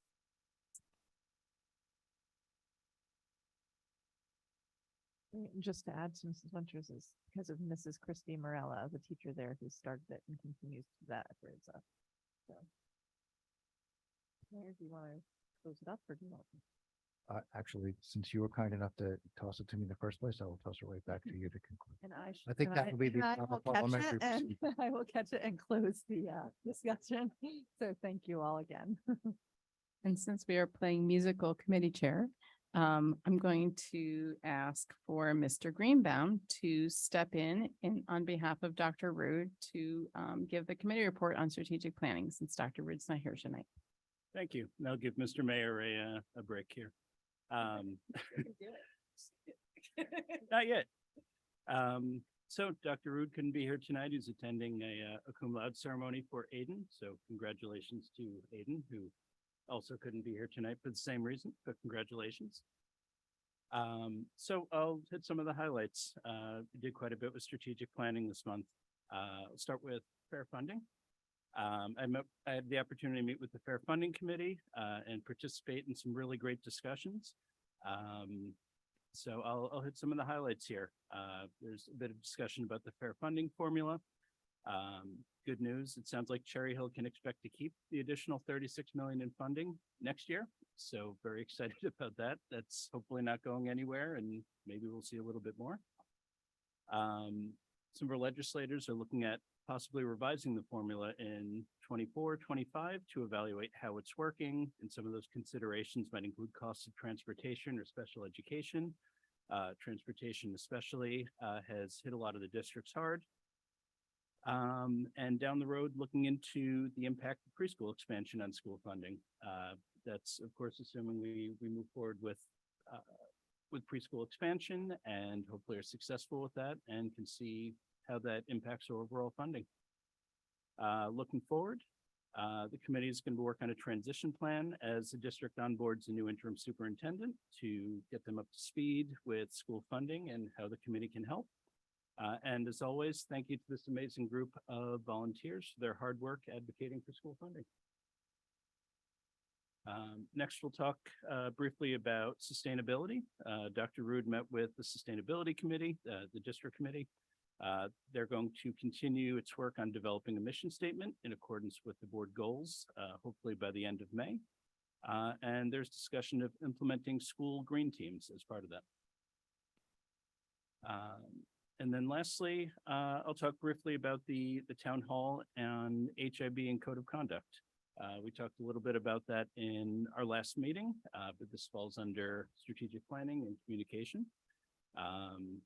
So again, I'll hit some of the highlights here. We had a detailed presentation from a guest speaker, Mr. Nash, who really went into a lot of helpful information about the process, the statute, how it's implemented, and the differences between what we might consider traditional bullying versus criteria written in the state law. We had a lot of great engagement from the community, some in the room, quite a bit online, which was nice to see. And a big thank you to our anti-bullying coordinators, principals, administrators, and fellow board members for providing some detailed responses to the questions. There are two takeaways from this that I had that I thought were worth sharing.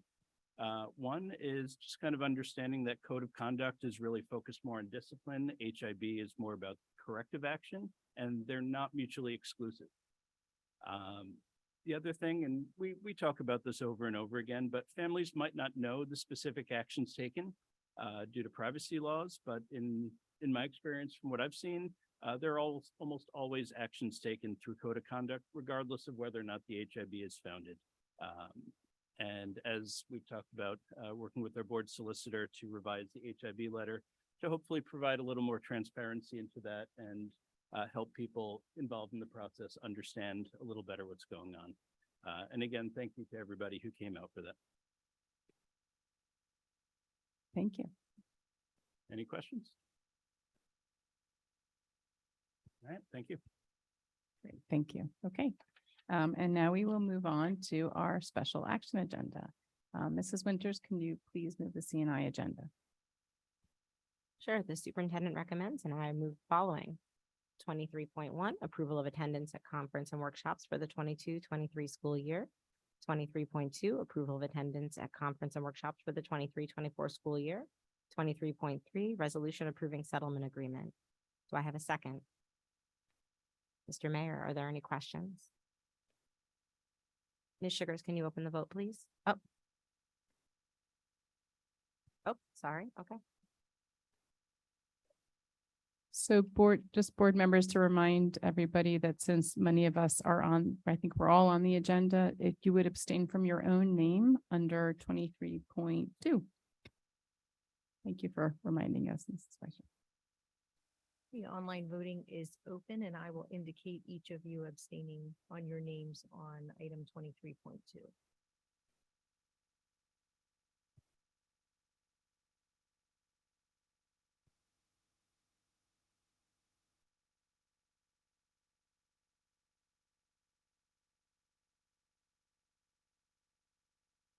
And we have a unanimous yes vote.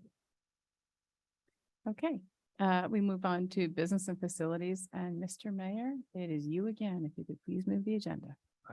I certainly will move it since it's the last chance I'll have to speak tonight. So I certainly want to take this opportunity. And I want to thank you for that, the extra stipend of more $0 for all the talking. For business facilities, the superintendent recommends, and I move the following: item 24.1, approval of bill lists; item 24.2, resolution approving transfer of funds to allow for funding of construction project, site and accessibility improvements project at Richard Stockton Elementary School and Arthur Lewis. 24.3, resolution for the award of bids. 24.4, resolution authorizing all necessary actions for new APR additions and renovations at the 6 various elementary schools. 24.5, New Jersey Department of Education project application and schematic plan submission for the Malberg Early Childhood Center for preschool expansion. 24.6, New Jersey Department of Education project application and schematic plan submission for Malberg Early Childhood Center preschool expansion. And finally, 24.7, the Department of Education project application and schematic plan submission for the Kilmer Elementary School preschool expansion. Do I have a second? Mrs. Winters, are there any questions? Mrs. Stern. I just have a comment. There was a public comment earlier about that we are voting on something that we haven't seen, and that's actually not accurate information. The board has been given the information we need to be able to see, to review plans, et cetera. So just wanted to clarify that. I thought that was important to state. So that's all. Thank you. Clarification, not a question. Sure. And actually, just to expand upon that, on multiple occasions now, we've had an opportunity to meet with our architects who have presented detailed schematics and information with regards to all of the particular items, including roofing and natural lighting and security, all of which will also be available sooner, hopefully rather than later, on the Cherry Hill Tomorrow website. If there are no more questions, Mrs. Sugars, you kindly open the book. Yes, and I wanted to point out that I have distributed manually the old fashioned way, bill list number 5. Unfortunately, it was not attached as an attachment, so you have that in your hand so you can take a look at it. And if there's any abstentions or no votes, you can let me know. Mrs. Sugars, I'm going to vote no on 24.5, 24.6, and 24.7. Mrs. Sugars, I have an abstention on Jewish Federation on the bill list number 4 to avoid a conflict of interest.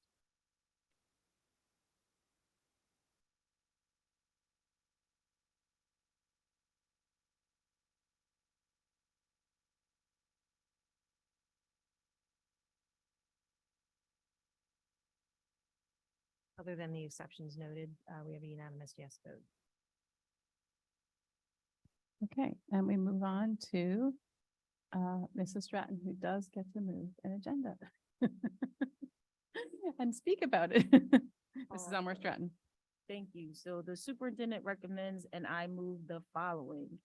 25.1, termination of employment certificated. 25.2, termination of employment non-certificated. 25.3, appointment certificated. 25.4, appointments non-certificated.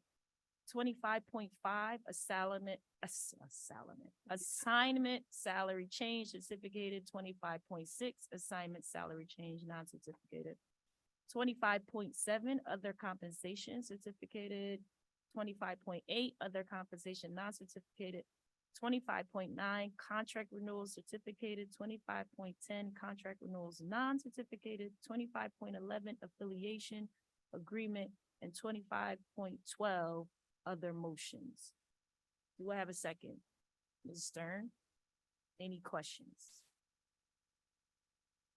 Awesome, Mrs. Sugars. And I think, Dr. Meloche, are you saying? After, okay. The online voting is open. If you have any no votes or abstentions, let me know. And we have unanimous yes vote. Thank you. And we'll turn this over. Dr. Meloche would like to make a comment about our vote. Thank you, Ms. Stern. So in the votes tonight, you actually made 2 appointments that will impact principals, 2 new principals for 2 of our schools. So first, I want to reintroduce you all to somebody who is on the agenda, and that's Dr. John Burns.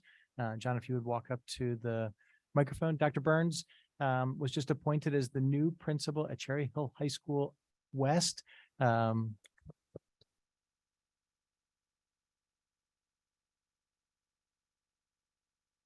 Burns is an alum from High School West.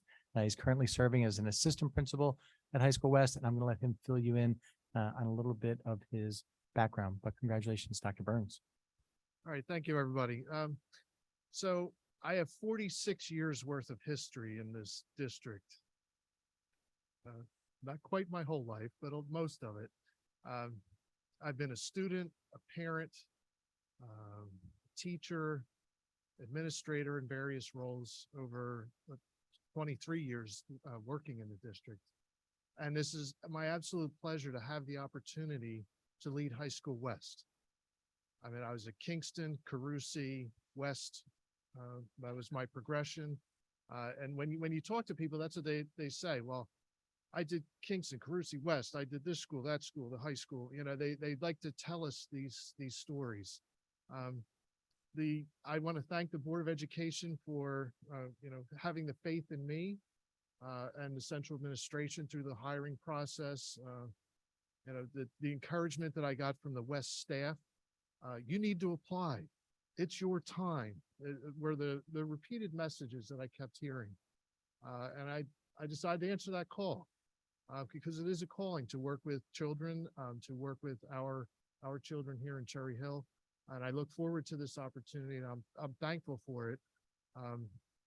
And my dad, hopefully, he was trying to figure out the Zoom thing, so he might be listening. Hi, Dad. Yeah. I thank him as well for his support. Encouraging me my whole career. He was an educator and has instilled that in me, and I'm thankful for it. I talked to him on the way here, and he's got the Phillies game, the Sixers game, and the Zoom thing he's trying to figure out. He's 81. We're hopeful.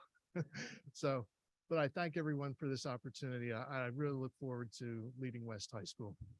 It's like coming home.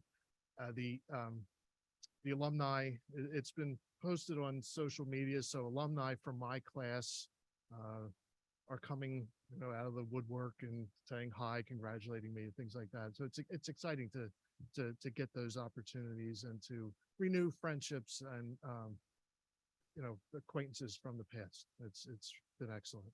So I thank you again.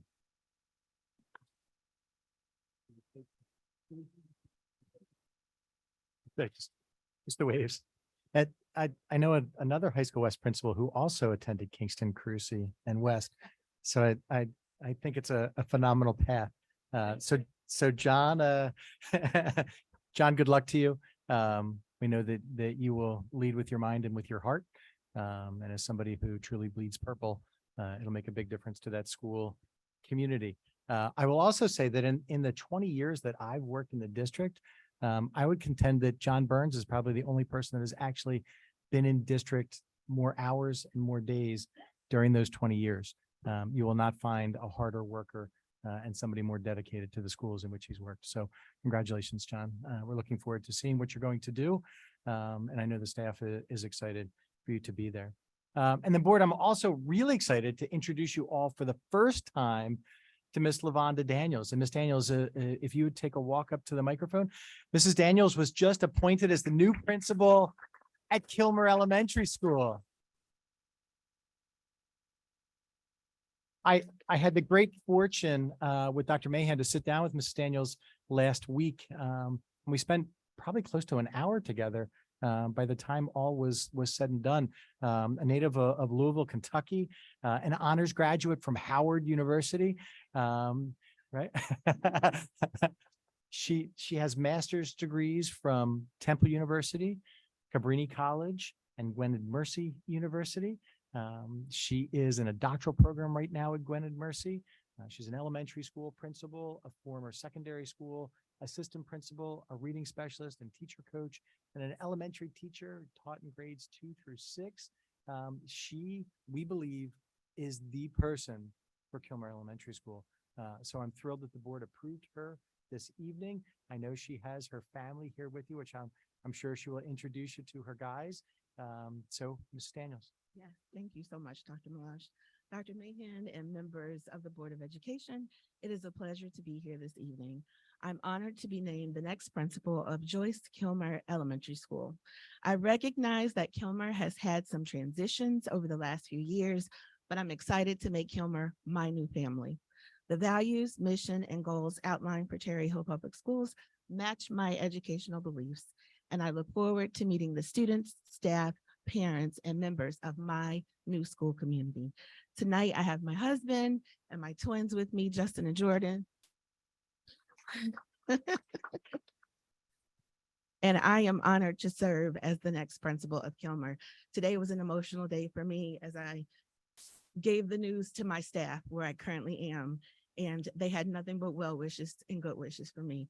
This is a move to be closer to my family so that I can make them my top priority. And I look forward to building relationships with so many of you here. Compared to my colleague, I'm an infant in Cherry Hill, but I look forward to growing and getting to know you all. I appreciate this opportunity and I'm excited to serve with you.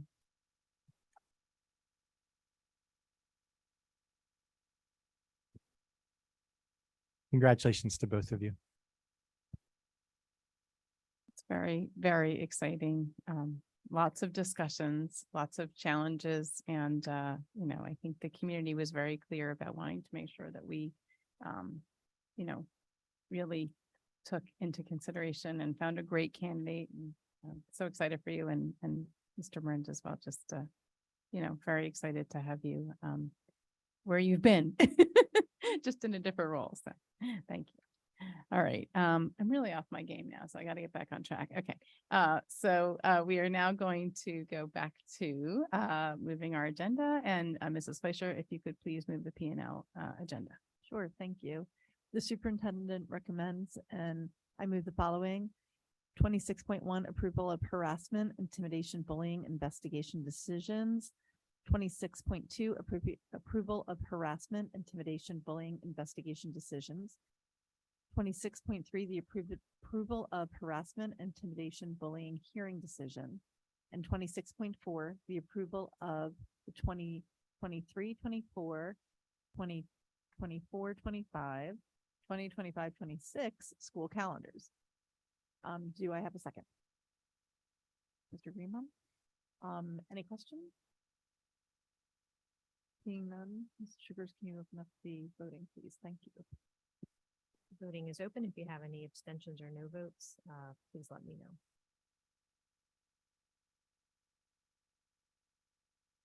Mrs. Stratton. I guess a point of question. 26.1 is the ones we heard today? No. Okay. Thank you. Okay.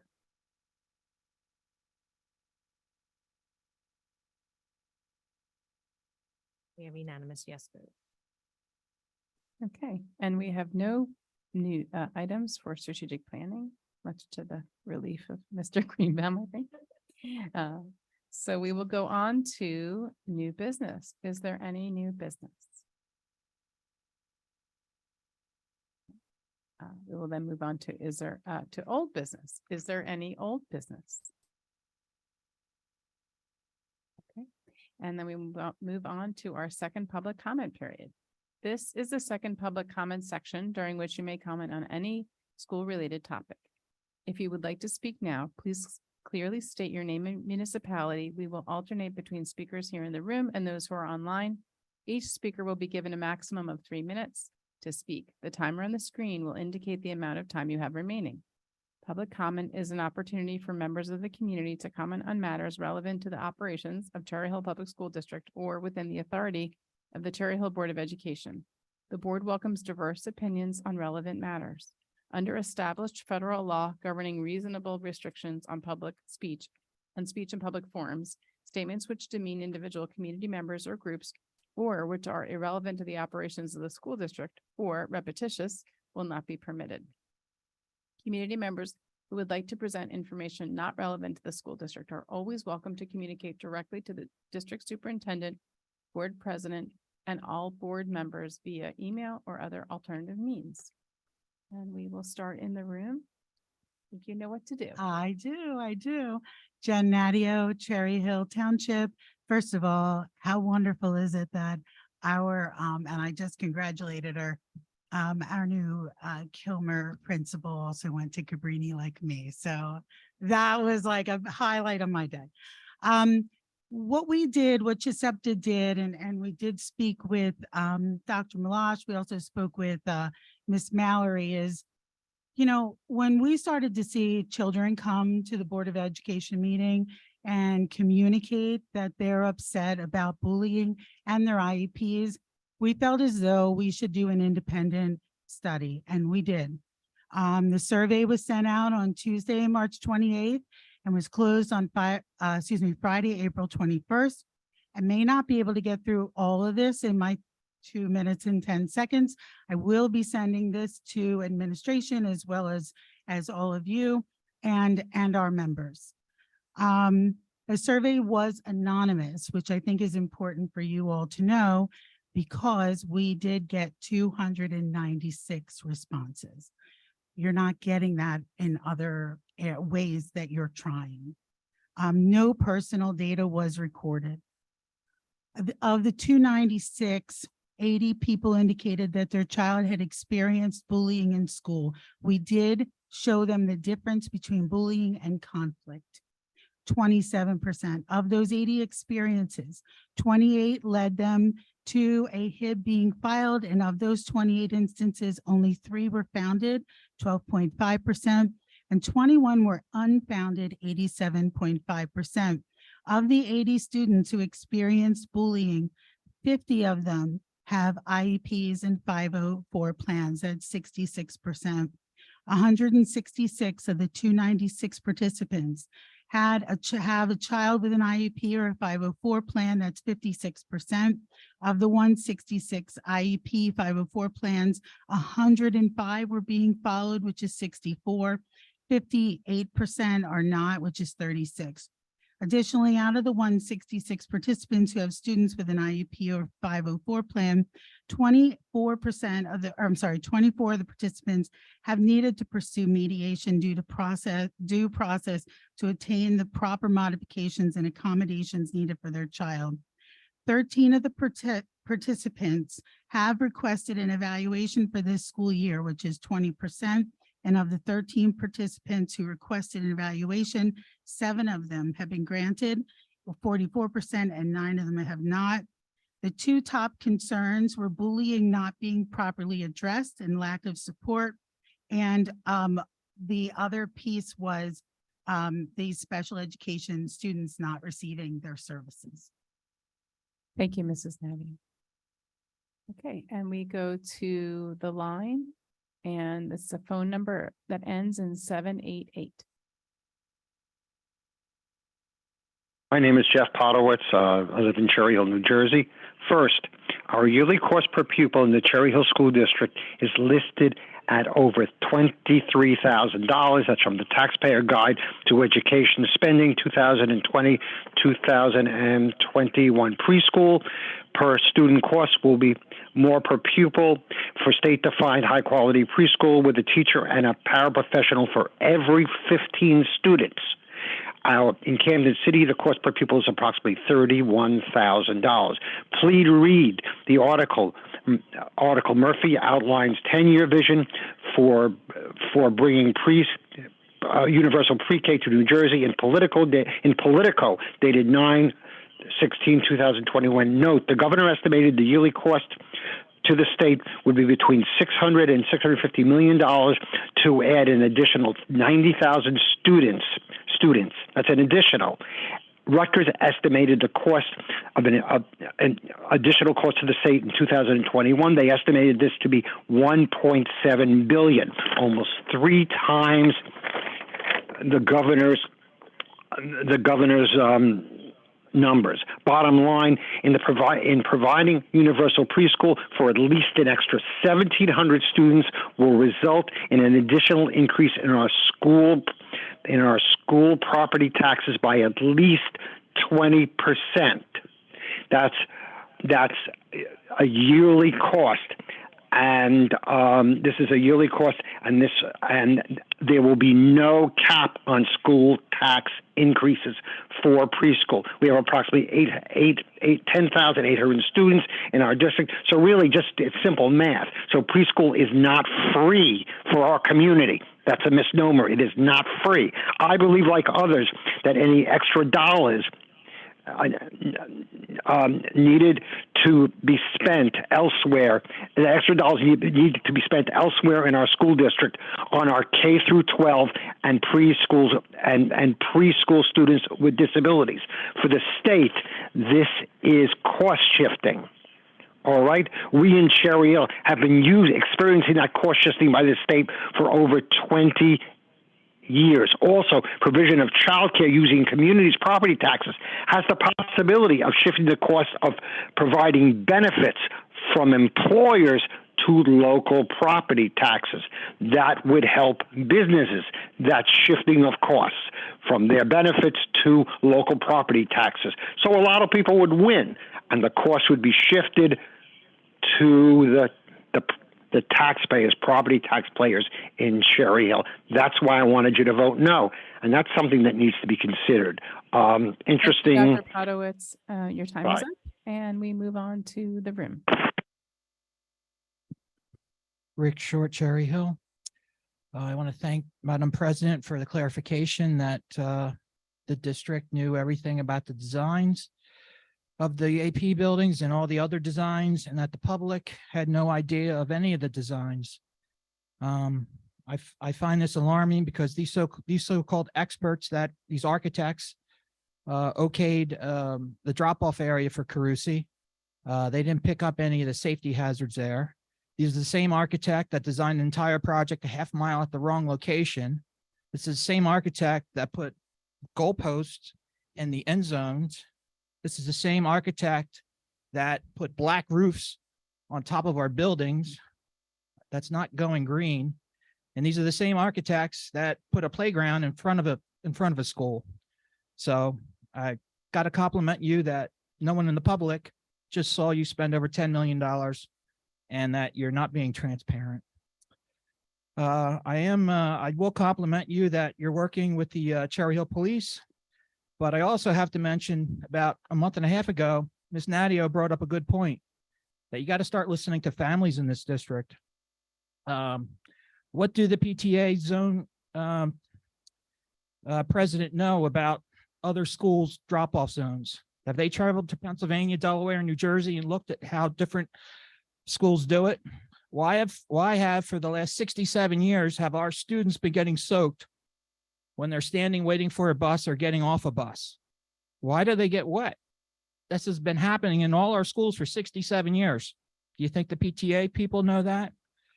Do you think the PTA people know the weirdness of how their middle school drop-offs operate? Why do our buses go different ways when it seems like every other school in America picks up and drops off at the front door, and then various with the ways that cars operate? Look, guys, the one thing that motivates me right now is to listen to that 911 call. And I sent you all the accident of the 911 call. So you don't have any family input, and not having anything in writing from the police means nothing. Not taking any action is typical. So I hope you have family input, because I think there's some other better ideas out there.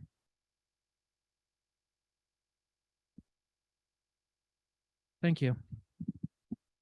Okay, and now we go to the line, Ann Einhorn. And I'm with Cherry Hill, New Jersey. First, I'd like to welcome Ms. Daniels to Kilmer School, and I would certainly like to congratulate Dr. John Burns on his appointment as principal at West.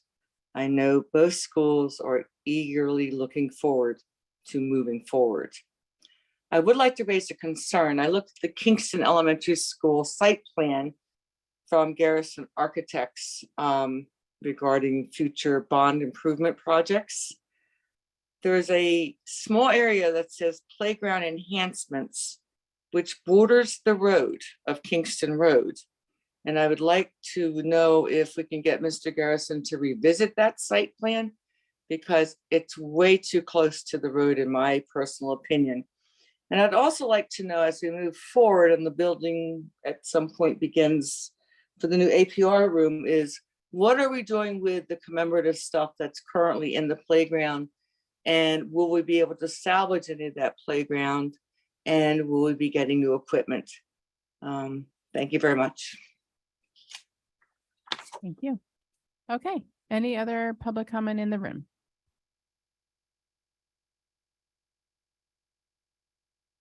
Yoni Iris, still Cherry Hill. Having a chance to now meet the new principal, she's amazing.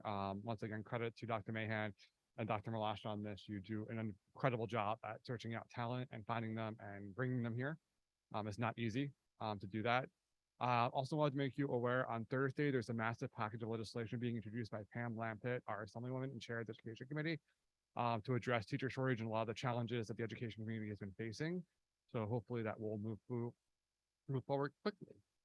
Also wanted to acknowledge the new changes to PD that a lot of us who are culturally proficient and working on that's been coming up, where the recommendation on and on. It's really exciting to see that moving forward. So thank you to the administration and the board for collaborating on that change. And the union, the only way we move forward is for all of us to work together and collaborate. And I'm glad that we're doing that. Thank you.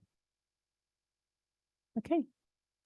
Final call for public comment. No hands up and nobody else at the podium. So I'm going to close public comment and we will move on to superintendent comments. Thank you, Ms. Stern. Just a couple of things this evening. We'll take a look at the Kingston plan. I think there may be some confusion about what is currently located where. In places where new APRs are going to be placed. If there are playgrounds that are being displaced, they will certainly be replaced and adjusted. It's looking at the overall site plan that's there, but that absolutely is part of the discussion. Dr. Potowitz, in terms of the governor's long-range 10-year plan about preschool and ultimately those costs, where those costs will be borne out, some of that still remains to be seen. The information that's been presented to the board and the board discussions about the expansion or extension of our current preschool program from a half-day program to a full-day program has been very straightforward. There'll be additional discussion between now and early August about applying for the preschool expansion grant and what that means to go through. The openings for the neurotypical children, for families to apply for their children to be included in the current preschool program that we have at the Malberg Early Childhood Center opened the other day. We've had a significant response with people who are interested for the neurotypical children to be included.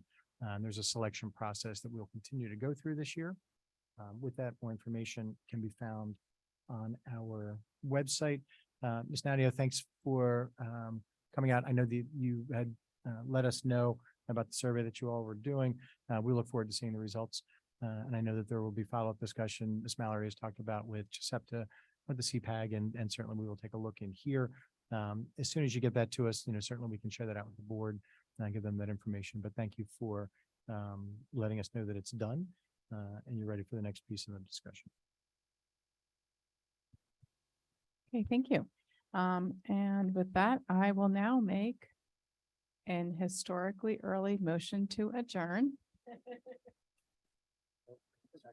Do I have a second? Mrs. Elmore Stratton, all in favor? Aye. Motion carries. Meeting is adjourned.